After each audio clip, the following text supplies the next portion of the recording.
Bien, SecDevOps, DevOps, Docker, Threat Modeling, OWASP, Top 10. Todos estos son términos que se utilizan mucho en ciberseguridad. Vamos a unirlos todos juntos y vamos a ver el por qué es tan importante para mí, creo que para mucha gente que trabaja en el tema de la ciberseguridad, que el código sea seguro. Os digo una cosa, es spoiler, para mí el 99% de la ciberseguridad y de los problemas relacionados con la ciberseguridad se solucionarían si todo el mundo utilizara una buena cadena de SecDevOps y un buen Threat Modeling. De eso va esta charla, ¿vale? Quiero daros una pequeña visión general de lo que son estos términos, porque ya os digo, para mí es el pilar fundamental, para mí y para mucha otra gente que trabaja en el tema de la ciberseguridad, para solucionar de una vez por todas todos esos problemas que tenemos de vulnerabilidades, de zero days, etcétera. Así que bueno, sin más dilación, vamos a quitar el DevOps, ¿vale? Y vamos a hacer siempre SecDevOps. Voy a dar una vuelta completa al término y cómo funciona. Y fijaros en la coletilla de la introducción. Cómo reducir drásticamente los incidentes de ciberseguridad escribiendo código seguro. Fundamental. Hay que programar no solo bien y de una manera correcta, sino de una manera segura. De eso va esta charla, ¿no? Bueno, hola otra vez. Soy Fran Ramírez. Bueno, soy profesor aquí en el CUP, tutor de la asignatura de entornos cloud, IoT y entornos industriales también. Aparte de eso, soy ingeniero, también tengo una expertise en electrónica, ¿no? Aquí en España se llama formación profesional, después hice la ingeniería técnica, el grado superior de informática, y tengo también un máster universitario en temas de ciberseguridad, ¿no? Trabajo en Telefónica, un equipo que se llama Ideas Locas, ya os podéis imaginar lo que hacemos ahí, es de investigación más que nada, centrado en la ciberseguridad. Y bueno, aparte de eso, he estado en varias charlas, he dado conferencias por el mundo, he estado en Hungría, he estado en Portugal, bueno, por ahí, ¿no? Dando charlas sobre temas de ciberseguridad, de proyectos nuestros.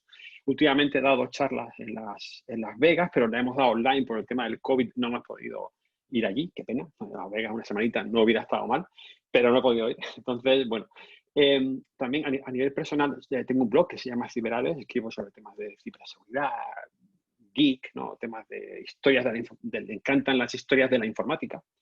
Y bueno, tengo para ahí también algún libro sobre Docker, otro también sobre Machine Learning, es otra de mis, digamos, de mis proyectos, van siempre conectados. Intento conectar la ciberseguridad con el Machine Learning, creo que es algo que habrá que hacer tarde o temprano y que ya están haciendo y que ya estamos haciendo a día de hoy, pero bueno, hay que perfeccionarlo y habrá una simbiosis total entre ambos campos. Y bueno, eso soy yo un poco por encima. Y bueno, de esto os voy a hablar hoy, los 3 puntos claves, ¿vale? El Threat Modeling, el OWASP Top 10, ahora veréis la relación que tienen, y el tema del SecDevOps. Todo está interconectado, todo está para lo que os puse en la coletilla inicial, crear código seguro, ¿vale? Quiero crear un programa que tenga el mínimo posible de fallos de seguridad en su concepción inicial. Ya veréis que estamos hablando de la raíz, del principio. Si al principio lo hacemos bien, acabaremos con algo que está muy bien. Es decir, si empezamos mal a escribir código inseguro, acabaremos con cientos de fallos de seguridad que se pueden explotar al final, ¿no? Al final veréis qué importante es esto. Pero antes, vamos a ver qué es la conciencia, ¿vale? ¿Qué es lo que tener conciencia de lo que estamos haciendo? Aquí podéis ver que es algo, yo qué sé, es el sentido común, algo que todo el mundo asumimos que la gente tiene. Pues no, no podemos asumir nada porque los problemas, tanto de seguridad como de ciberseguridad, como de cualquier cosa que deis por hecho, si dependen de las personas, vamos a encontrar siempre un problema. Es una puerta, es una, digamos, un portal de problemas siempre. No podemos dejar la ciberseguridad ni la seguridad en manos de una persona o en manos de cualquier persona, incluso una persona que trabaje en el equipo de informática o en el equipo de ciberseguridad. Tenemos que confiar más en las máquinas, en esas máquinas y con el código bien escrito que hemos creado los seres humanos, ¿no? Entonces, ¿por qué os cuento esto? Porque estaréis harto de ver cosas, de fallos de seguridad, de problemas y pensaréis que no pasa nada, que bueno, a mí nunca esto me va a ocurrir, no pasa nada, mi empresa es muy pequeña, no me van a afectar, yo soy un ciudadano normal, no tengo nada que ocultar, pero al final siempre te va a afectar. Y la mayoría de las veces el problema es propio, el problema es de la persona, es un error interno del ser humano que tenemos en siempre provocar esas situaciones de ciberseguridad, ¿no? De errores de ciberseguridad. Aquí tenéis un ejemplo muy claro. Esto no es de hace mucho tiempo. Fijaros lo que pasaba aquí. La gente compartía en Internet su tarjeta de crédito por delante y por detrás. O sea, está enseñando el número de la cuenta y por detrás está enseñando el código de seguridad, ¿no? Conciencia, inconsciencia, o sea, es no tener conciencia de sí mismo del problema que está provocando esa actitud o esa reacción, enseñando, en este caso, en las tarjetas de crédito. O sea, fijaros, esto pasa y aún sigue pasando, cada vez menos, pero gracias a la concienciación general, pero fijaros que esto llega a ocurrir, ¿no? Y esto es otro caso muy, muy interesante que me encanta contar y es el tema, estas llaves, bueno, yo he vivido un tiempo en Estados Unidos, estoy trabajando allí durante unos 3 años, aparte de viajes que he hecho de ida y vuelta, pero estoy viviendo en Nueva York y las llaves TSA son las llaves que utilizan en los aeropuertos de Estados Unidos para las salas, digamos, donde van a acceder el personal interno. Son salas muy, muy protegidas porque dan acceso, por ejemplo, a las pistas de los aviones, con lo cual están bastante selladas, ¿no? Pues bien, alguien, alguna mente de allí, del equipo de seguridad de un aeropuerto, no recuerdo de cuál en concreto son estas fotos, pero le hizo una fotografía a las llaves y las publicó en Twitter. Pues, ¿qué creéis que pasó? Pues creo que en cuestión de minutos ya había una persona que estaba creando un modelo con una impresora 3D de esas tarjetas TSA. Con lo cual tuvieron que provocar un cambio de todas las llaves y todas las cerraduras que había en todos los aeropuertos de Estados Unidos, porque eran llaves maestras. Fijaros, una simple foto se clonó la llave, ¿no? Os cuento esto para que veáis que al final los problemas los va generando siempre misma la persona. Y en nuestro caso, hablando de ciberseguridad, el usuario, ¿no? A ver, bueno, seguimos con el tema de la conciencia. Pues, entonces, ¿qué podemos hacer? El paso cero para que esto no pueda ocurrir o que no ocurra más de lo que tendría que pasar, porque al final te va a pasar. El tema no es si te están atacando o si te van a atacar. El tema es cuándo te van a atacar. Y es peor no enterarte del ataque, porque después mucha gente cree que no le están atacando, que nunca le han atacado, que nunca han accedido a esos sistemas, pero realmente están totalmente equivocados y llevan tiempo accediendo a ellos, ¿no? Eso hay cientos de casos que lo corroboran, ¿no? Entonces, el paso cero es esa concienciación que os he dicho antes. Tenemos que concienciar, tenemos que tener una conciencia del problema. Es decir, hay un problema de verdad, tenemos que asumir lo que existe y tenemos que afrontar todas las amenazas que nos van a acechar, que son miles y cada vez más complejas y cada vez muchas más sofisticadas, ¿no? Entonces, como nadie me oye con esto, nadie me escucha, llevo dando muchas charlas de este tema del trend modeling y siempre que le hablo de OWASP, de plan, de que si framework, que si yo que sé, que si la OSI no sé cuánto, nadie me oye, pues entonces dije, bueno, voy a hablar de Superman, o sea, voy a hablar de Superman, el mayor superhéroe de la historia. No, ni X-Men, ni los Vengadores, nada, Superman, no hay nadie como él. Entonces, bueno, Superman.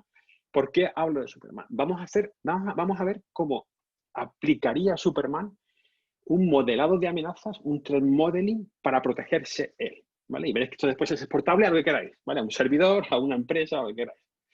Vale, ahí veis un gráfico, ¿no? Superman tiene 4 puntos débiles, ¿no? Tiene la fortaleza donde él vive, que es en el Ártico, después tiene la granja de sus padres, su vida digital como Clark Kent y después Lois Lane, que es un punto débil también que tiene. Vale, eso lo tiene que proteger. Pasamos a la parte de protección, ¿vale? Que es esta de aquí. En la parte de protección son las herramientas que él va a utilizar para proteger esos assets, ¿no? O esos elementos o esos, digamos, puntos débiles. Para ello puede ocultar la ubicación, puede poner cámaras de vigilancia, puede utilizar cifrado o puede, digamos, ocultar su relación personal con Lois Lane. Fijaros, estoy hablando, punto número 0, los assets, los bienes. Después, lo que tenemos para proteger. Y finalmente las amenazas. Fijaros, los threats o las amenazas es todo aquello que puede afectar a Superman, ¿vale? Superman, cambiarlo después por mi empresa, ¿vale? Entonces, claro, ¿qué tiene Superman? ¿Cuáles son los enemigos de Superman? Las fuerzas de seguridad, ¿no? Van todas a por él, el ejército, la policía quieren capturarlo. Por otro lado tienen a Lex Luthor, que es su enemigo número 1, y por otro lado también tienen a los periodistas, que no son enemigos directos, pero sí indirectos. Este concepto también os lo coloco ya, ¿vale? Porque a veces las amenazas no son tan directas. Igual una amenaza es indirecta o es provocada por algún tipo de, por ejemplo, compartición de información, como pasó con las llaves de la TSA de los aeropuertos, porque claro, estaban muy bien asegurados, tenían muchas cámaras de seguridad, estaban en un recinto protegido, pero si alguien publica una foto de las llaves, indirectamente estamos abriendo un canal inseguro, ¿no? Entonces, bueno, ¿cómo haría el threat modeling Superman? ¿Vale? Fijaros, en caso de las fuerzas de seguridad, pues tendría que aplicar cifrado, ocultar la ubicación donde vive Superman, que es en la fortaleza de la Soledad, ¿no? Que creo que está en el Ártico o por ahí, ¿no? Fijaros, he puesto con puntitos los que tienen un riesgo bajo, ¿vale? Que son, vale, hay que protegerse, pero bueno, no me importa tanto, pero claro, es súper alto. Uy, perdón, que le he dado al... a ver, aquí. Vale, pero fijaros que sí que es un riesgo mucho mayor el que alguien consiga encontrar la fortaleza de la soledad, porque tiene ahí toda su información. Cambiar la fortaleza de la soledad por vuestra ubicación de los datos de vuestros clientes, por ejemplo, ¿vale? Fijaros que le estoy dando puntuación de 3 niveles a los niveles de riesgo de cada ataque. Con Lex Luthor, fijaros que es muy peligroso porque él puede, digamos, atacar la fortaleza de la soledad, la granja de los padres y además también conoce a Lois Lane, con lo cual es otro punto de vista de un ataque distinto, ¿vale? Cambiar Lex Luthor por algún, yo no sé, por algún organismo que pensáis que os pueda atacar o un ataque de algún tipo de ransomware, no lo sé, podéis especificar un tipo de ataque concreto que pueda afectar a los puntos débiles de vuestra empresa. Y finalmente, he incluido a los periodistas, ¿vale? Fijaros que la parte del periodismo no es crítico, es medio o bajo, ¿no? Porque directamente no supone una amenaza o un problema directo a la seguridad de nuestros bienes, pero sí indirectamente, ¿no?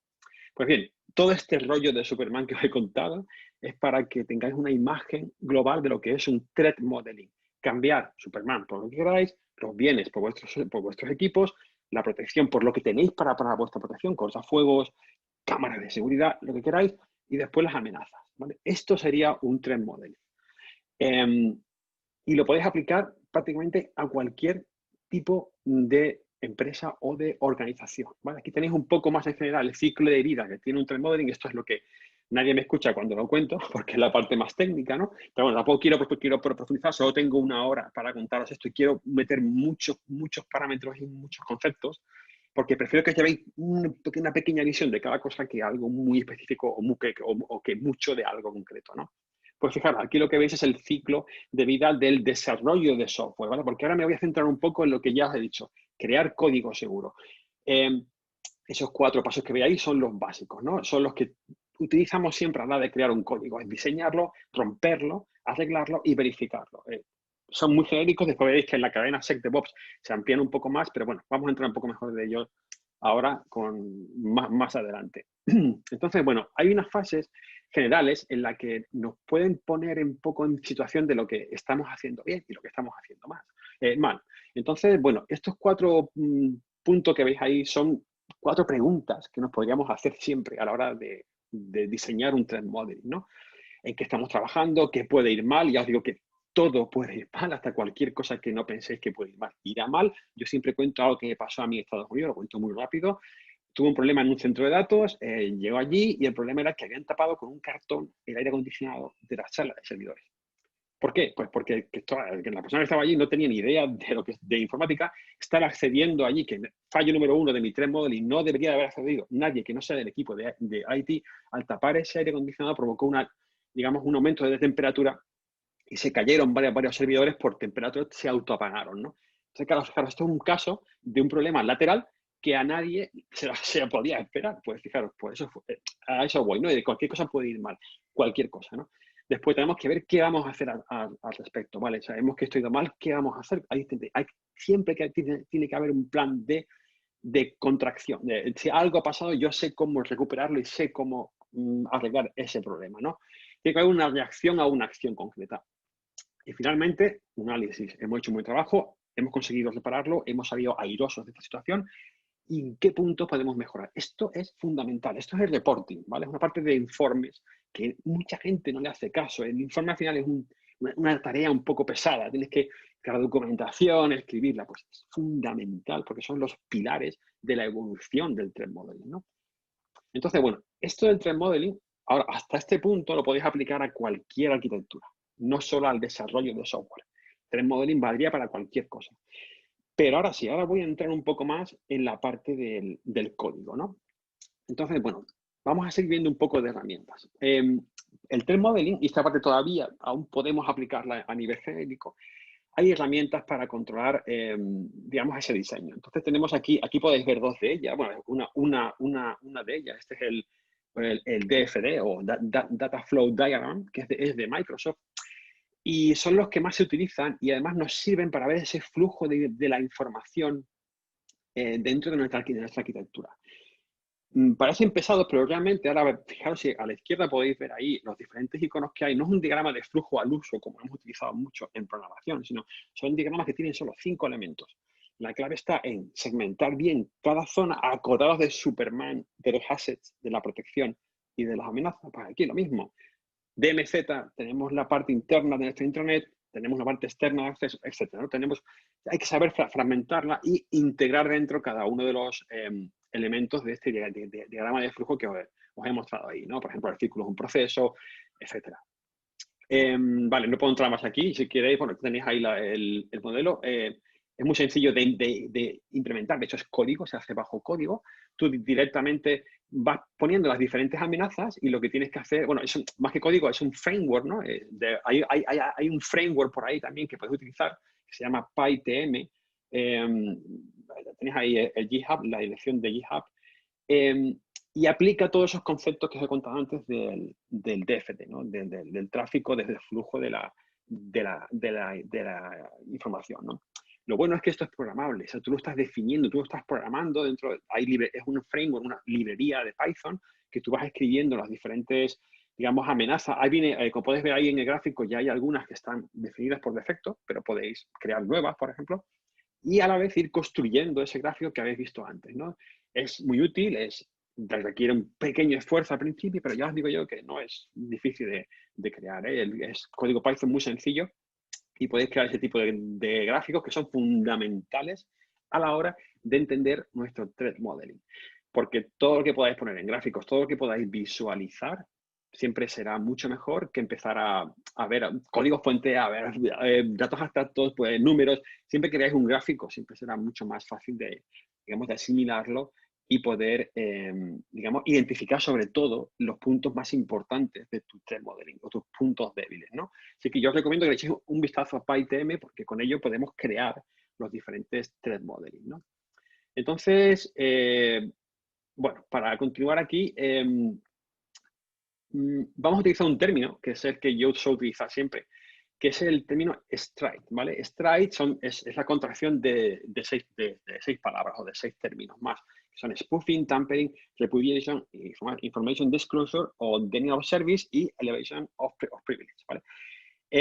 No lo traduzco porque son términos que se utilizan en el mundo de la informática en general, entonces traducirlo sería un poco complicado, pero bueno, si estáis en el mundo de la ciencia, que sois todos y todas, sabréis que, lo que es cada uno. Pero bueno, por encima, os digo que el spoofing lo que afecta realmente es a la autenticación, ¿no? Contraseñas, firmas digitales. Tenemos el tampering, que el tampering no es más que afecta a la integridad, ¿no? Entonces ahí entrarían los permisos, las ACL o las Access List, ¿no? Access Control List, o las firmas también digitales también entran aquí dentro. Después tenemos el repudiation, ¿no? Ahí también entrarían las firmas digitales, tendríamos también que asegurar y auditar los accesos, ¿vale? Aquí estamos hablando de hasta ahora son accesos. Después la information disclosure es simplemente que no se comparte información, ¿no? Ahí entraría el tema del cifrado, es el no dar información, entraría el cifrado, también los permisos, también las ACLs, etc. El otro punto es el denial of service, ¿no? Tenemos que evitar siempre un denial of service o una denegación de servicio. Para eso afecta a la disponibilidad, ¿no? Ahí tenemos también los permisos, los filtros, las cuotas, porque una cuota fundamental, meter cuotas siempre a usuarios para todo, para correo electrónico, para espacio en disco, porque las cuotas limitan y sabemos el volumen y sabemos qué tenemos disponible dentro de cualquier tipo, digamos, de asset, ¿no? De un disco duro, un disco externo, un servidor, cualquier cosa. Entonces, las cuotas parece que no, pero es un tema muy, muy importante. Y por último tenemos la elevación de los privilegios, ¿no? Ahí también entraría la autorización, ¿no? Ahí estaríamos, la primera era autenticación y esa sería autorización, ¿vale? Aquí entraría cómo mete el usuario, por ejemplo, los datos, ¿no? cómo se está validando para tener esa elevación de privilegios. ¿Quién es ese usuario para que tenga esos privilegios disponibles? No, bueno, os lo dejo un poco por encima, así si queréis ya profundizar. Y bueno, hay más Strider que yo utilizo, pero hay otros tipos de, digamos, de amenazas o términos que engloban diferentes amenazas. Pero creo que Stride es de las mejores, de las que más se usan, desde luego, ya que permiten englobar muchos términos bastante genéricos, ¿no? Que están relacionados con los ataques y la ciberseguridad. Pero bueno, vamos a jugar. Al final, como he hecho con Superman, esto al final solo se aprende si te entra por los ojos, ¿no? Si es algo que te interesa y dices, bueno, esto me mola. ¿Por qué? Porque, por ejemplo, puedes jugar. Entonces, bueno, ahí tenéis una escena de una película que espero que conozcáis, porque estoy seguro que la conocéis. Se llama Juegos de Guerra o War Games. Es una película que va sobre temas de ciberseguridad muy antigua, de los 80. Es una maravilla de película. Y bueno, en esa película, no voy a entrar en ella, ¿no? Pero bueno, vamos a ver cómo jugar a juegos relacionados con la ciberseguridad. En la película hay varios juegos y tal, pero yo me centro en lo del tema del threat modeling, ¿no? Entonces, bueno, esa frase es un típico meme, ¿no? Que dicen en la película, es lo que dice la computadora de la película cuando quieres jugar a un juego, o es el final también de la misma. Entonces, vamos a jugar a juegos, ¿no? Es lo mejor para poder aprender esto del threat modeling sin que nos cueste demasiado, ¿no? Porque son términos muy, muy pesados, muy, muy densos. Pero aquí tenéis una forma de pasar un buen rato y aprender a todo ese tipo de términos, ¿no? Entonces, bueno, aquí tenéis este juego está centrado más, sobre todo en el Stride. Fijaros que utiliza lo que yo os dije antes, Stride, los términos del Stride. Va sobre todo de la elevación de privilegios, ¿no?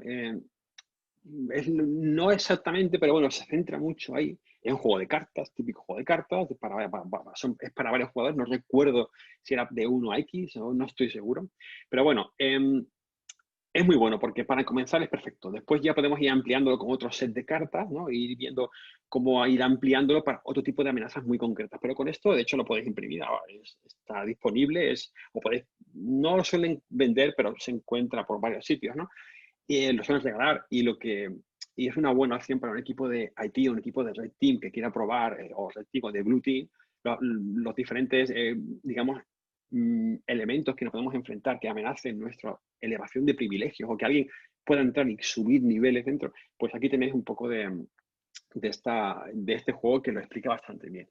No os confundáis con el término de elevación de privilegio porque realmente no es 100% sobre eso, ¿vale? Ellos se han centrado ahí, pero está genial, ¿eh? Lo cubre todo, aunque tenga una parte mayor de la elevación de los privilegios, pero en general no está mal. Se puede utilizar bastante bien, con bastante soltura, y ya veis, es gratuito y se puede imprimir sin ningún problema, ¿no? Entonces, bueno, es un juego, bueno, no quiero entrar aquí al juego, ya eso sí, si os interesa lo imprimís y lo miráis, pero bueno, hay una tabla en la que tú vas poniendo cada usuario los puntos que consigue. Al final es enfrentar carta con carta, hay una amenaza y hay una solución, las vas superponiendo. Y bueno, lo bueno de esto, hasta aquí podéis decir que tonterías está, porque esto es un juego. No, lo bueno del juego es que además de aprender conceptos y de asimilarlos, esta tabla al final nos viene muy bien para discutirlo. Cuando acaba el juego se discute, ¿qué ha pasado aquí? Pues mira, yo tenía esta carta, me ha salido este tipo de ataque de denegación de servicio y he intentado solucionarlo con esta, pero creo que la mejor solución hubiera sido esta. Pues ese chit-chat, ¿no? Ese chateo, esa discusión, al final lleva a un análisis, que es lo que estamos buscando, y de la manera más divertida posible y más amena posible, que es usando un juego de cartas, ¿no? Así que por eso os lo recomiendo y os aseguro que esto se utiliza en empresas muy grandes, ¿eh? Esto lo usan muchas empresas en sus equipos de Red Team y de Blue Team para ir, digamos, entrenando al personal, ¿no? Y vale, continuamos con el tema, ¿no? Bueno, no solo están las cartas de Microsoft, ¿no? También tenemos estas cartas que se llaman, bueno, cornucopia, bueno, pero son de OWASP. Ahora entraremos en OWASP porque es parte de esta charla. Ya viste los 3 puntos, pues aquí está. OWASP es una de ellas. Y bueno, este está más centrado en el tema de hoy, que es el tema del desarrollo. Este está muy bien para poder identificar fallos de seguridad orientadas al desarrollo de software. Son muy buenas. Es un juego un poco más complejo que el de Microsoft. Fijaros que las cartas son bastante más detalladas, tienen puntuaciones en función del tipo de defensa que puedas hacer. Además, son escenarios concretos. Cada carta es un escenario. Fijaros en el ejemplo que tenéis ahí de la Q, ¿no? Que tal, un tal Jane puede hacer un bypass de autenticación, bla, bla, bla. Cuenta el problema y tienes tú que dar la solución, ¿no? Entonces, bueno, También tiene su parte de elevación de privilegios, pero lo bueno es que esto lo engloba un poquito más, ¿no? Son 13 cartas, como podéis ver ahí, y bueno, aquí se orienta un poco más al juego del póker. Fijaros que hay una reina, hay un rey, hay un joker, pero bueno, no quiero entrar en las normas porque sería una pérdida de tiempo. Solo quiero deciros solamente el contenido de las cartas y que vosotros decidáis si os interesa o no utilizarlas. Yo recomiendo incluso leerlas, porque solamente una carta te da información sobre una solución, una posible solución a un posible ataque. Es bastante útil, es muy útil, es extremadamente útil. Bueno, tenéis el enlace, también se puede descargar, es open source, es Creative Commons, la podéis imprimir sin problema y se puede distribuir, vamos, sin ningún tipo de problema, ¿no? Y bueno, entonces, vale, ya tenemos nuestras cartas, ya hemos jugado con ellas, ya sabemos un poco nuestro trend modeling. Entonces, bueno, vamos a evaluar los riesgos, ¿no? Entonces, fijaros que tenemos 5 niveles a la hora de evaluar un riesgo que está ocurriendo dentro de nuestra empresa. Ahí veis un pequeño cuadro, pues, no es un cuadro que cogí de OWASP, pero bueno, es para que veáis un poco cómo van asociados, ¿no? La facilidad del ataque respecto al impacto que tiene, ¿no? Entonces, bueno, aparte de eso, que eso os lo dejo ahí, tampoco es muy importante ahora mismo, pero me interesa que veáis los 5 puntos, ¿no? ¿Qué puedo hacer en caso de que encuentre un problema? Podemos ignorar el riesgo, podemos evitarlo, aceptarlo, transferirlo o afrontarlo. Veréis que podemos aplicar los 5. No quiere decir que siempre haya que digamos, afrontarlo. No siempre tenemos que afrontar el riesgo, ¿no? Entonces, bueno, en el caso 1, ignorarlo es imposible. Si ignoras el riesgo, eso sí que no tienes que intentar evitarlo bajo todos los medios. Pero bueno, también os dejo caer aquí que puede haber situaciones de un riesgo muy concreto que nunca te va a ocurrir porque a lo mejor es una plataforma que tú no utilizas, etcétera. Se puede dar el caso de que tengas que ignorar ese riesgo, ¿no? Pero bueno, es demasiado peligroso, ¿no? Yo incluso lo aceptaría y procuraría protegerlo. Así que el punto 1 es intentar evitarlo siempre que podáis, ¿no?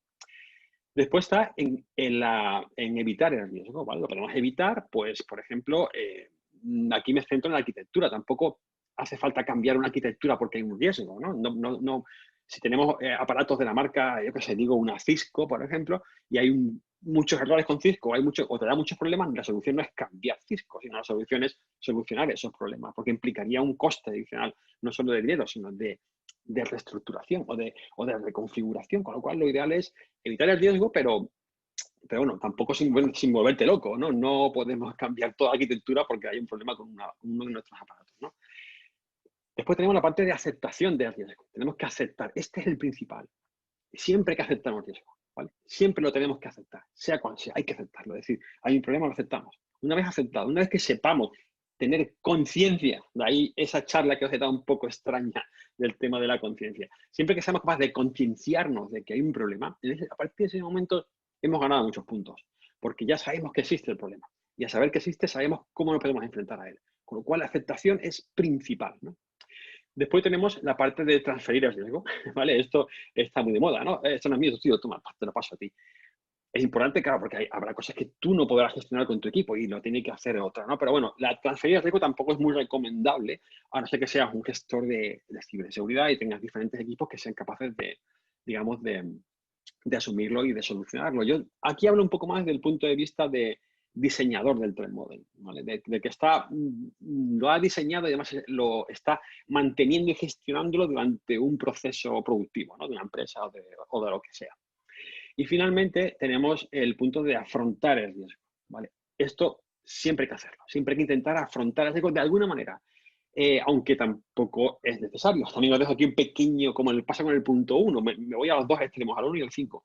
En el 5 hay que afrontar siempre el riesgo, siempre y cuando sea necesario y tenga un valor para la empresa. No podemos afrontar todos los riesgos que hay porque sería imposible. Tenemos que saber cuáles son los principales y cuáles son, de ahí el cuadro de la derecha, en el cual vemos ya qué es el nivel que tiene cada uno.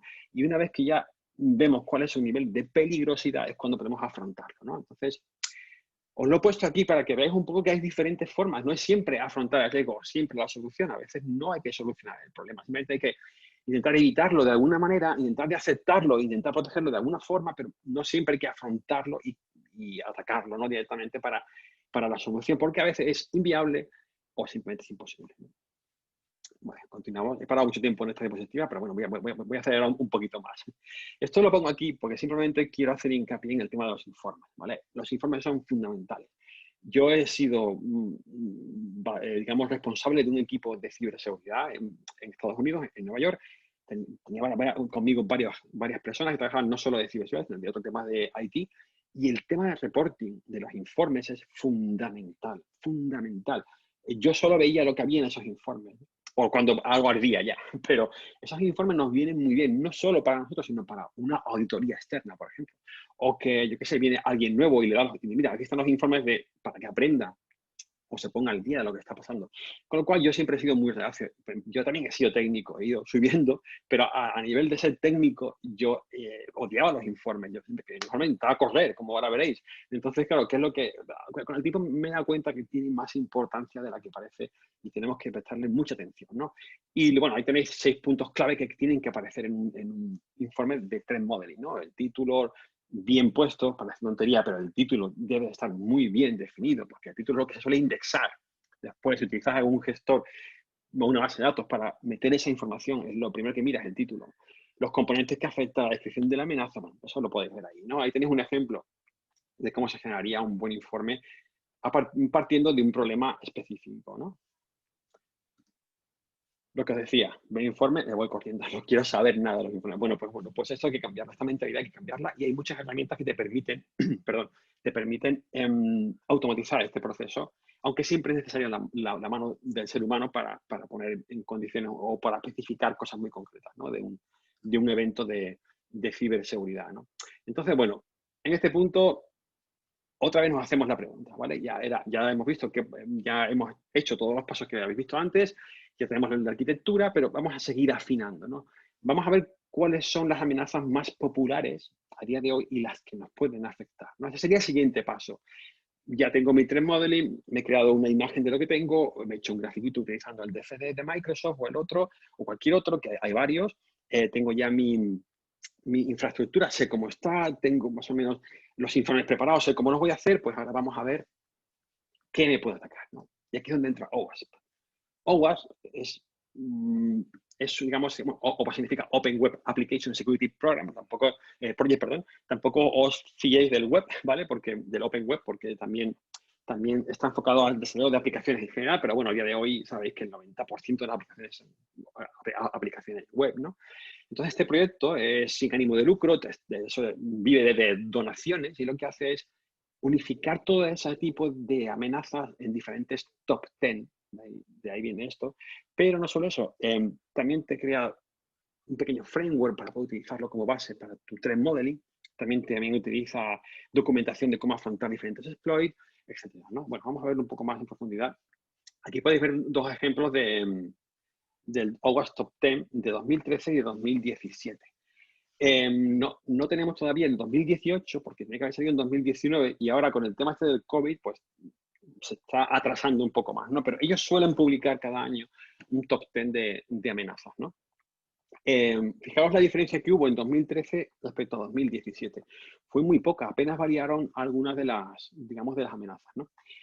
Os digo aquí un pequeño secreto. Con que tengáis en vuestra infraestructura, bien dominado y bien gestionado estos top 10 de OWASP, habéis ganado el 90% de la seguridad de la empresa. Porque estos son los mayores ataques que hay. Si sabéis cómo protegerlo o aceptáis o tenéis concienciación de estos fallos de seguridad, habéis recorrido más del 90% del camino. Porque esto es lo que más va a pasar. Esto es lo que más va a ocurrir. Fijaros, en 2013, el número 1, injection, ¿vale? Ya sabéis que son ataques SQL injection, orientados a la base de datos. Doy por hecho que sabéis lo que es un SQL injection, ¿vale? O digamos que es inyección. Una inyección sobre todo enfocada a la inyección hacia base de datos, ¿vale? Porque ahora hay otro tipo de inyección, que es el XSS, que es el tercero, que también es una inyección, pero esta vez de código. Aquí estamos hablando de queries, ¿no? De llamadas a base de datos usando SQL. 2017, lo mismo. Punto número 2, igual, 2017, lo mismo. Estos son los Broken Authentication. Lo que está hablando son de vulnerabilidades asociadas a los login, log de los sistemas, ¿no? Digamos que es la habilidad de comprometer un sistema en función de las contraseñas o los fallos que tenga cuando se aplican diferentes niveles asociados a los diferentes usuarios, ¿no? Al administrador, por ejemplo. Aquí, por ejemplo, entraría la contraseña, digamos que viene por defecto, ¿no? Del fabricante. Esto sabéis que pasa muy a menudo con las cámaras de seguridad, por ejemplo, ¿no? Si tú no cambias, o de un firewall, si tú no cambias la clave que viene por defecto, con una simple búsqueda en Google, te encuentras el número, encuentras la clave y el usuario y entras en 5 minutos, ¿no? Pues eso sería un ejemplo de broken authentication, que sería más complejo, ¿no? Se podría profundizar un poco más. Aquí también entraría el tema del factor doble de autenticación, del 2FA, pero bueno, esto hay que aplicarlo. No voy a entrar ahora en las soluciones, sino más que nada en los problemas, ¿no? Bueno, no voy a dar un repaso completo a la lista porque no tengo tiempo, pero veis que el tercero es el cosa que fue lo que os he contado antes, que es lo de inyectar código en una página web, por ejemplo, ¿no? Y que aparezca o que ejecute algo. Tampoco cambió. Sí hubo unos cambios aquí entre los puntos el 4 y el 7, bueno, pero bueno, son los mismos, ¿vale? Son exactamente los mismos datos. Solo cambia el último, ¿no? El de abajo, que es el de insuficiente login monitoring. Fijaros, este ha entrado en 2017, el que está en la parte derecha, el último, el A10 de 2017. Este es muy interesante, muy interesante, porque pasa igual que con los informes. A nadie le gusta mirar los logins, a nadie le gusta monitorizar, pero es fundamental porque hay muchos problemas de seguridad asociados a la falta de monitorización o de gestor de los logs del sistema, ¿no? Y bueno, este top 10 que veis en 2017, podríamos hacer ahí una apuesta, os digo que es el mismo 2018, 2019 y 2020. Yo solo espero que se cuele algo nuevo en el top 10 relacionado con algún tipo de ataque de machine learning, pero al fin y al cabo estará asociado también a algún tipo de ataque de esto, ¿no? De inyección o de lo que sea, ¿no? Pero esto yo os aseguro que se van a repetir una y otra vez mientras el mundo de la ciberseguridad, el mundo de la informática exista, ¿no? Entonces, bueno, ellos también tienen un sistema de puntuación, el cual nos dice el nivel de severidad que tiene ese tipo de, digamos, de ataque, ¿no? Fijaros, ahí están los 10 puestos de la inyección, indicación, tal. Pero lo pongo aquí porque lo que me interesa es que, dejando aparte la puntuación que os puede sonar pues, a los CVE famosos, ¿no? A los CVSS, que son los que más se utilizan. Aquí lo bueno que tiene es que te lo especifica, pero además te lo asocia a la cadena o la timeline o la secuencia de ataque. Fijaros, empieza con los vectores de ataque, los fallos de seguridad y el impacto que puede tener. Y en función de cada bloque te da una puntuación. Está muy bien segmentado. Me gusta esta visión, es muy práctica y es muy sencilla. Y directamente ya de un golpe de vista podemos ver realmente qué nivel tiene, ¿no? Si es común, si es fácil, si tal. Pero lo mejor de todo, dentro de la fase de ataque que nos interesa, ¿no? Bueno, aquí lo he puesto un poquito más en profundidad. No quiero entrar mucho porque si no, no tengo tiempo. Pero bueno, cada una de este top 10 está así de bien analizado dentro de OWASP, ¿vale? Está súper bien analizado. Te dice a qué arquitectura afecta, en este caso, SQL, no SQL, etcétera. Te dice lo que son, te dice también el nivel de explotación que puede tener y sobre todo, y esto es lo mejor, ojo con esto y quedaros con esto de OWASP, ejemplos. Es que os muestra ejemplos. Os muestra ejemplos de ataque, os muestran, fijaros, esto funciona contra esto, esto contra esto. Con lo cual aquí tendréis, en este caso, en la inyección, veréis que en OWASP os va a ofrecer diferentes tipos de amenaza a un tipo de inyección, ¿no? Ojo, no solo os hablo de un tipo de ataque a base de datos, ¿no? Bueno, son bases de datos, pero cada base de datos tiene su funcionamiento. Por ejemplo, puede ser una inyección LDAP, ¿no? que afecte al LDAP, o puede ser un buffer overflow, incluso que, fijaros que la arquitectura que ataca es la base de datos, pero utiliza diferentes tipos de ataques para poder tirar la base de datos, ¿no? En el caso del buffer overflow, intenta que haya un error para después explotarlo de alguna manera, tanto como para parar la base de datos como para obtener información de ella, ¿no? Entonces, bueno, podría entrar aquí un poco más en profundidad. Bueno, echar un vistazo a la parte de OWASP Top 10 sobre las vulnerabilidades y ya veréis cómo es bastante completo, ¿no? Bueno, la prevención, ¿vale? En este caso, fijaros que no quiero entrar, es que me he quedado bloqueado porque iba a empezar a hablar sobre diferentes formas de protegerlo, pero no puedo hacer eso, no tengo tiempo, ¿no? Entonces, solo os digo en general, ¿no? Utilizar APIs seguras. Eso lo veremos ahora porque ahora os voy a hablar del top 10 de APIs. Hasta ahora os he hablado del top 10 de fallos de seguridad en el código, pero ahora os voy a hablar de las APIs, de cómo proteger las APIs, ¿no? Entonces, bueno, usa una API segura, que esto va conectado con el siguiente capítulo, consultas parametrizadas, eso tiene que saber lo que es, las sentencias preparadas tienen que estar ya compactadas, ¿no? Hay que validarlas, hay que usar listas blancas, hay muchas formas de proteger un tipo de ataque de inyección, ¿no? Esto también está en OWASP, ¿vale? También os explica cómo lo podéis solucionar, ¿no? Toqué un poco más rápido porque se me acaba el tiempo. El top 10 de ahora es el top 10 de las APIs, ¿vale? Porque aquí viene lo que me interesa también porque va asociado a lo del código seguro. Hay lo mismo, top 10, veis 10 casos concretos. El primero, por ejemplo, esto es cuando un atacante puede explotar el endpoint de la API, ¿no? Cambiando, por ejemplo, el ID de un objeto y con ese ID, pues a lo mejor, yo qué sé, una petición de un cliente es capaz de cambiar el ID y acceder a un sitio que no debería acceder con información que no debería tener, ¿no? Eso sería un Broken Object Level Authorization. Es un tema de ir modificando el ID o diferentes objetos que estén asociados a la identidad del usuario. No puedo explicar más, pero muchos se parecen a los que hemos visto antes. Fijaros el 8, que es de inyección. El 8 es lo mismo que hemos hablado antes, solo que orientado siempre a las APIs de programación, ¿no? Bueno, esto lo dejo por aquí para que lo veáis si queréis entrar un poco más. No tengo tiempo de entrar un poco más en profundidad. Pero bueno, fijaros lo mismo. Misma descripción, misma definición del problema. Todo os explica por encima cómo funciona y también os pone un ejemplo de cómo explotar ese tipo de ataques, ¿no? Vale, pues os lo dejo ahí para que si queréis profundizar un poco más, lo veáis. No, bueno, ¿cómo lo solucionamos? Muy rápidamente.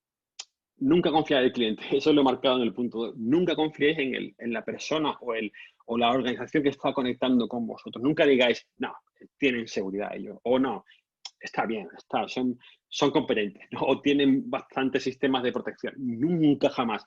Acordaros de mi caso del cartón puesto en aire acondicionado, ¿vale? Para que veáis que os puede pasar totalmente cualquier cosa. Entonces, siempre poneros en la peor situación posible. Y bueno, tenéis algunas soluciones que se pueden aplicar para ese punto 1 del Broken Object Level, etcétera, que para protegerlo, ¿no? Bueno, lo he puesto aquí solamente como key points. Después, si queréis verlo más, no os lo veis a fondo, ¿no? Y bueno, a mí esto nunca me pasa, ¿verdad? Nah, esto nunca me pasa a mí. Yo, pero ¿para qué? Si a mí nunca me va a ocurrir y además no le ocurre a nadie. Bueno, pues a Uber, ¿vale? Le pasó uno de las API, el top 10 que os he mostrado antes de las API, pues el número 1 le pasó a Uber o a Uber.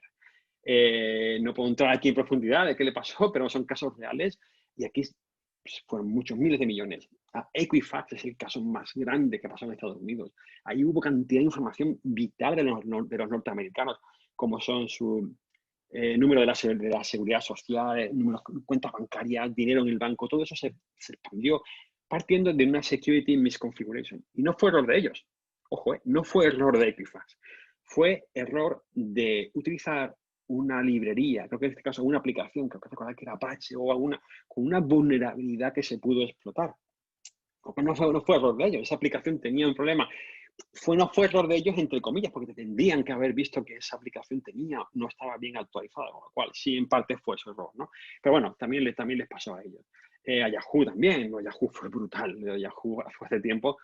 Y bueno, lo que entrar aquí, después también con Facebook, fijaros que del top 10 que os he puesto ahí, haciendo una pequeña búsqueda en internet, que esto lo he hecho en un rato, fijaros que me han aparecido ya 4 de los top 10 y además a empresas punteras. Y si sigo mirando, encontraremos más. ¿Por qué hago esto? Para que veáis que ese top 10 es extremadamente útil, tanto en las APIs como en las aplicaciones, ¿no? Y aquí ya por fin es donde entra el tema del SecDevOps, ¿no? Pero antes de entrar al SecDevOps, y esta la añadí en el último momento, os lo dejo aquí, también existe Mitre, ¿vale? Mitre es un framework que te explica un poco los temas de ataque, es más desde el punto de vista de Red Team, este es más de ataque, ¿no? Os lo dejo ahí, ya lo investigáis, bueno, puedo hablar de Mitre mucho porque no tengo tiempo, pero bueno, os lo dejo ahí. Y bueno, os lo pongo también porque en Mitre yo di una charla en Black Hat hace poco, hace una semana, o unas 3 semanas, sobre HTTP, una herramienta que hemos hecho nosotros en Telefónica, que es de código abierto, que se basa en esa matriz con todos los tipos de ataque y los automatiza para que tú los simules en tu empresa. O sea, es muy útil para ir probando y encaja perfectamente en esta parte del threat modeling a la hora de testear tu infraestructura, ¿no? Entonces, bueno, ahora sí, después de esta parte que hay de medio publicidad mía, que no es así, os lo he puesto porque realmente es interesante, no solo por la aplicación de TPAUN, que es gratuita y podéis comprobarla y utilizarla, sino por Mitre, ¿vale? Aquí que quedaros con Mitre. Mitre es otro parecido a OWASP, pero es más de ataque, es más de de cómo atacar y qué técnicas atacar. OWASP es más de cómo defenderte. Te explica cómo se hace el ataque, pero no, te explica cómo es el ataque, pero no cómo se hace el ataque. Te explica cómo tú puedes reproducirlo. Pero Mitre te explica a fondo cómo reproducir al 100% ese ataque y en parte también cómo protegerte. Con lo cual la combinación de los dos, de Mitre y de OWASP, es una parte fundamental en la parte del threat modeling a la hora de crear tu arquitectura segura, ¿no? Y por fin el SecDevOps. Toda esta charla iba orientada al SecDevOps, al tema de, digamos, securizar el código, que para mí, os repito, es lo que realmente va a solucionar los problemas de ciberseguridad, digamos, en el mundo de la informática, ¿no? Entonces, bueno, ya sabéis que, bueno, no, supongo que conocéis lo que es un DevOps, ¿no? Bueno, DevOps, aquí a la izquierda podéis ver un diagrama en el que se explica un poco de dónde sale DevOps, que es parte del desarrollo de QA y de operaciones. Entre ellos, tres crean todo el proceso del DevOps. Ahí veis una pequeña secuencia, ¿no? Que tiene una planificación, una parte de codificación, una parte de testeo, etc. Y fijaros, aquí viene la clave, ¿dónde se aplica la seguridad? En el número 1, 2, 3, 4, 5, en el 6, en el deploy, en el despliegue, o sea, cuando se despliega la aplicación, ¿no? Esta es la clave, ¿vale? Porque aquí, si aplicamos la ciberseguridad ahí, en ese punto, va a haber problemas, ¿vale? Pues porque el equipo, bueno, en un entorno SecDevOps o DevOps hay un equipo de desarrollo Dev y de operaciones Ops, ¿no? Gente que se dedica a preparar arquitectura para que los developers puedan trabajar, ¿no? Y probar su aplicación. ¿Qué ocurre? En ese punto del deploy, del despliegue, vienen los problemas. Yo lo he hecho bien, tú lo has hecho mal, no es el código, es la arquitectura no es el código, etc. Y entra el caos. Entonces, y sobre todo, fijaros lo cerca que está del final del ciclo, cuando ya hay que entregar la aplicación, ¿no? Entonces, bueno, hay que evitar esto. No podemos hacer que la seguridad entre en ese punto, entre en el punto del despliegue, ¿no? Y además hay que automatizarlo todo. Antes lo dije, ¿no? Lo de la concienciación, lo del factor humano. El factor humano hay que eliminarlo de cero, de raíz. Automatizar. Una máquina no se equivoca, ¿vale? Hay que hacerlo. Si lo diseñamos bien, nunca se va a equivocar. Entonces, bueno, no voy a explicar todas las fases, voy a ir rápido por cada una de ellas, pero vamos a ver el porqué y la intención de este gráfico respecto a este otro que voy a mostrar ahora cuando pase esta diapositiva. Esta de aquí simplemente es como la anterior, pero fijaros que ha aparecido un nuevo elemento. Ha aparecido security, ¿vale? Tenemos los programadores, los developers, los ops o de operaciones, y hemos metido uno nuevo, security, seguridad, cyber team, ¿no? O no sé, cyber security team, IT o red team, blue team, lo que queráis llamarle. Ha entrado un equipo de ciberseguridad también dentro de ese desarrollo, ¿vale? Esa es la clave de todo esto. ¿Y dónde lo metemos? En todas partes, ¿vale? Ya se acabó eso de meter el sec solamente en deploy. Vamos a meterlo desde la planificación. Vamos a meterlo desde el minuto cero. O sea, esto de cambiar la seguridad e insertarla en otro nivel se llama shift left, moverla hacia la izquierda, lo que es la seguridad, ¿no? Esa es la idea. Seguridad desde el principio, no al final. Desde el minuto cero, desde el primer momento, meter la ciberseguridad, ¿no? Y, bueno, hay muchas herramientas para esto, ¿no? Para temas de la ciberseguridad existen muchas herramientas que son comerciales, como podéis ver ahí, con comerciales o open source. Por ejemplo, están los repositorios de código como GitHub, GitLab, que ya conocéis, para CI/CD, para lo que es el desarrollo, la integración continua y desarrollo continuo, utilizamos Jenkins, ¿no? Es una de las más utilizadas. Jenkins es para automatizar prácticamente cualquier cosa. Se utiliza muchísimo dentro de la parte del SecDevOps o del DevOps, ¿no? Después tenemos para los builds, para los packages, para preparar nuestros paquetes, tenemos ahí Maven, Graal, un famoso Make, ¿no? Todos hemos utilizado Make una vez o CMake.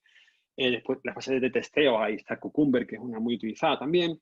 Para los artefactos tenemos Nexus Artifact o el Docker Hub también. Ahí entraría otro tema que me gustaría hablar mucho con vosotros, que es Docker y Kubernetes, pero bueno, eso no voy a poder entrar. Y bueno, etcétera. Aquí veis algunas herramientas que se utilizan dentro de todo el proceso SecDevOps, ¿no?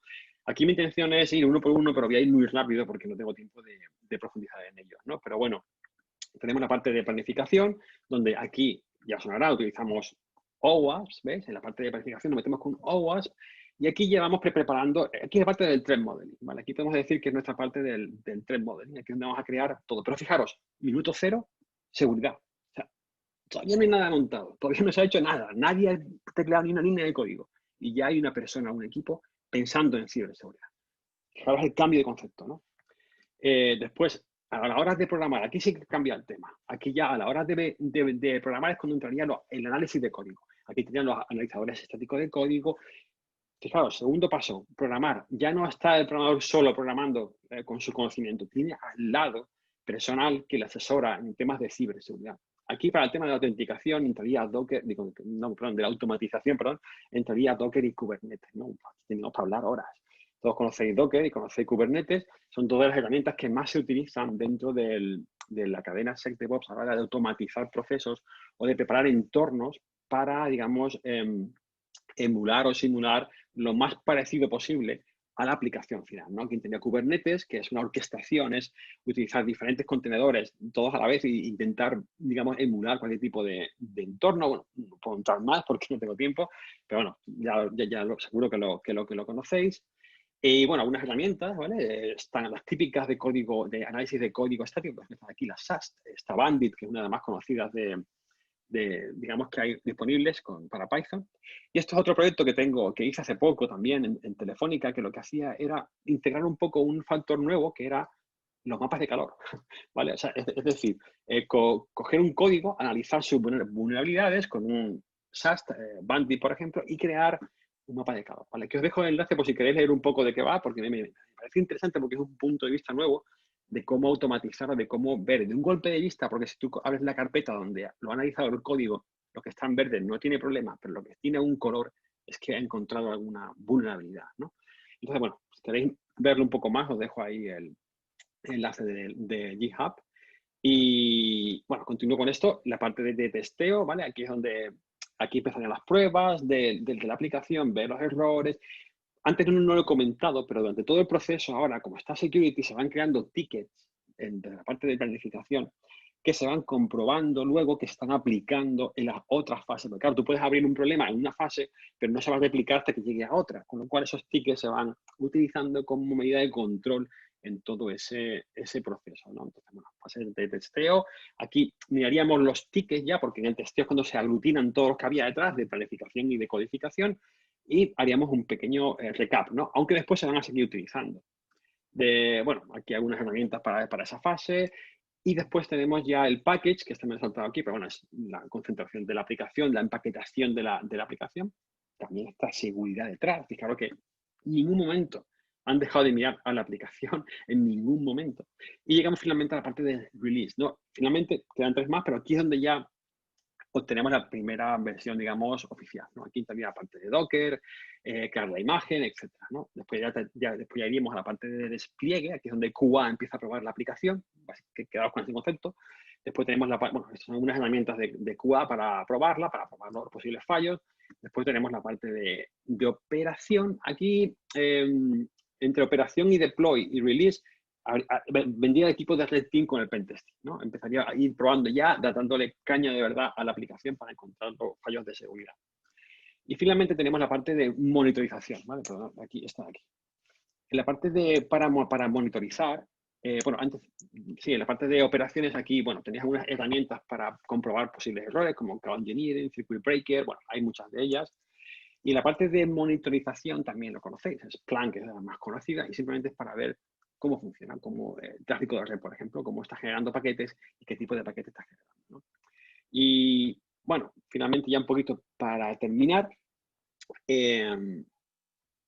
la SEC, ¿vale? Fijaros, lo que sea, DevSecOps, SecDevOps, OpsDevSec, OpsSecDev, es que he visto miles de contracciones sobre este término, lo que queráis, pero Sec, ¿vale?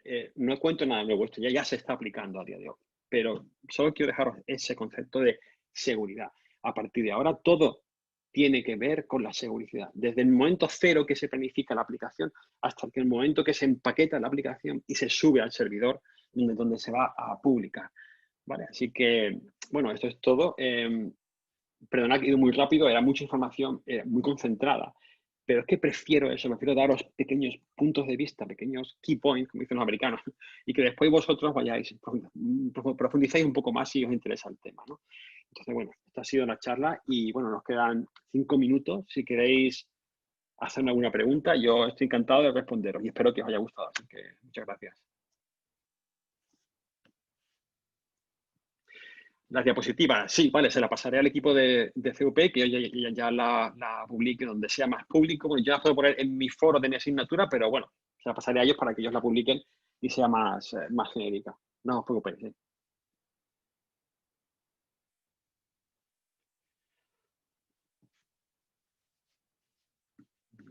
Vale, de por ahí está. A ver, una pregunta más por ahí. ¿Tienes una pregunta?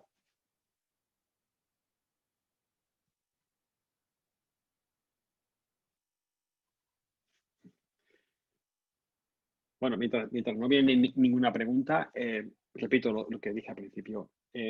Hacer hincapié en la seguridad del código. Ya no es solo programar yo qué bien programo, qué bien sé crear este objeto y qué bien sé crear las herencias de este objeto o qué bien hago esto. Hay que hacerlo bien, pero enfocado siempre a la ciberseguridad, desde el minuto cero, ¿no? Y todo lo que os he contado de los juegos de cartas y todo eso parece en principio no muy útil, pero sí que os digo yo que es bastante, digamos, práctico. Al final tendréis una visión global de los posibles problemas que hay en cualquier entorno, ¿no?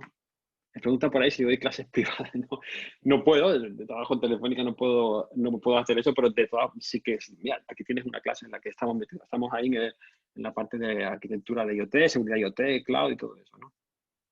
A ver, me preguntáis por ahí en cuanto a la seguridad del código, ¿influye el lenguaje en que... esa es muy buena pregunta. Muy buena pregunta. Esa la ha hecho Arnold, ¿no? Esa pregunta es buenísima, Arnold, porque sí, hay códigos más seguros y más inseguros que otros, ¿no? Todo depende de a qué lo vas a orientar, ¿no? No puedes utilizar Python para una aplicación a lo mejor web, una aplicación web, tú utilizarías Java, por ejemplo. Eh, Java, yo diría que es una de las más seguras, también es de las más inseguras por otro lado, pero ofrece un encapsulamiento y una forma de afrontar el código que me gusta. No soy un experto en Java, sé muy poco de Java, pero lo poquito que he visto y lo poquito que he analizado el código, eh, sí que me gusta Java como seguridad, ¿no? Python me parece un poco más inseguro, pero bueno, no soy un experto developer, ¿no? No soy un programador experto. De hecho, lo que sé programar es todo basado para crear mis aplicaciones propias, ¿no? De ciberseguridad. Pero sí que tienes razón. Influye el lenguaje de programación. Pero ¿qué ocurre? Que a veces no tienes más remedio que usar ese lenguaje de programación. No puedes decir, utilizo otro, ¿no? Por ejemplo, un lenguaje muy bueno ahora que está muy enfocado a la ciberseguridad, más que nada por ser de los últimos, es el lenguaje Go. El lenguaje Go es fantástico porque ha ido asimilando todos los errores de los demás y como es tan actual, ha ido aplicando esos conceptos de ciberseguridad a día de hoy. Pero claro, no puedes usar Go para algo.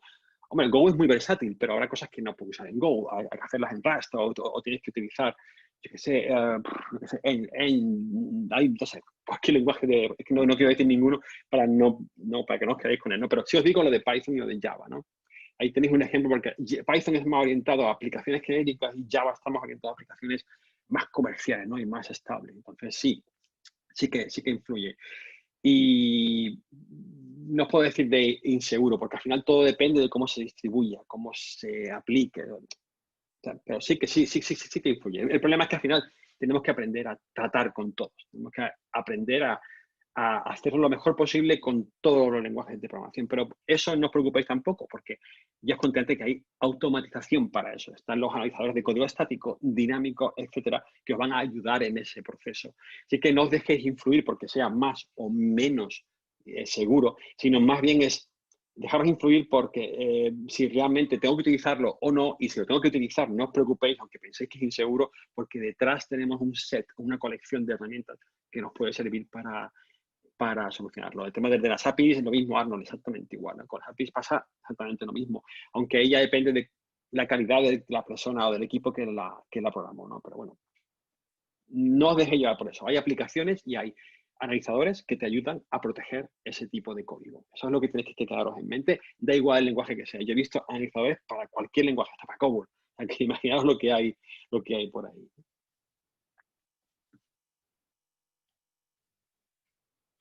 ¿Alguna pregunta más?